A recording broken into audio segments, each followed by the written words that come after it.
從前有一位8歲嘅沙門叫妙顏，雖然佢嘅年紀好細，但係佢已經證得咗阿羅漢嘅神通。有一次佢飛行進入皇宮，皇后想要抱佢，妙顏就同皇后咁講：唔可以抱我，皇后唔應該靠近出家人嘅身體。皇后就咁講：你同我個細仔一樣咁大，我抱下你，點解唔可以呢？妙顏回答話：而家我哋就以感情嚟作比喻，就好似皇后剛才所講嘅，但係感情往往都係從微小而起，就好似星星之火可以燎原一樣。又譬如滴水穿石，涓滴之水能夠貫穿好似泰山咁高嘅石頭。所以凡係事情都係由漸漸嘅開始，從小慢慢嘅增多，由細漸漸嘅變成大。所以有智慧嘅人都會遠離避開嫌疑㗎。呢個就係所謂嘅防微杜漸啦。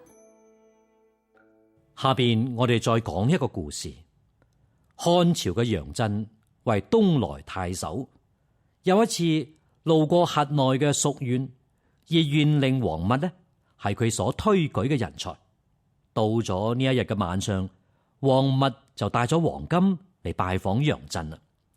王密就講：黑暗之中冇人會知道呢件事嘅。楊震就講啦：天知地知你知我知，點可以講係冇人知道呢？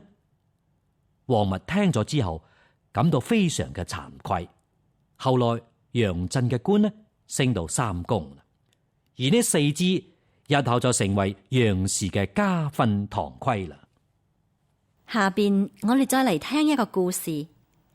何情係一位醫術高明嘅醫生，佢有一位姓孫嘅病人，病咗好耐都未好，於是就請何情到佢屋企裏邊為佢睇病，並且睇咗好幾次。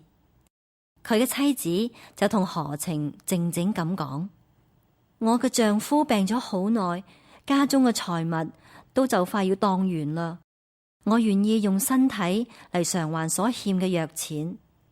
何情聽咗之後就好嚴肅咁對佢講：孫夫人點解要講呢一種說話呢？請你安心，唔好憂慮，我一定會盡力醫治好孫先生嘅病。如果我趁呢一個機會侮辱咗你，咁樣唔單止使我永遠淪為小人，夫人你亦都因此而失去咗偉大嘅節操。縱然我哋能夠避免旁人嘅責備，但係要知道上天嘅譴責就難逃啦。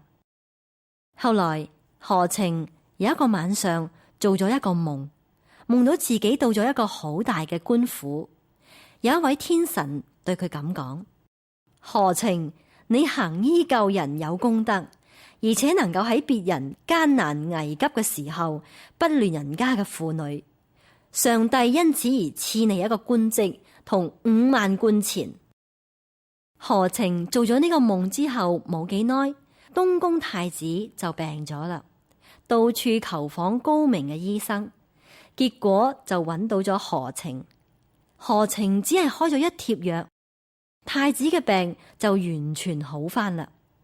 因此太子就賞賜咗何情一個官位同5萬貫嘅錢。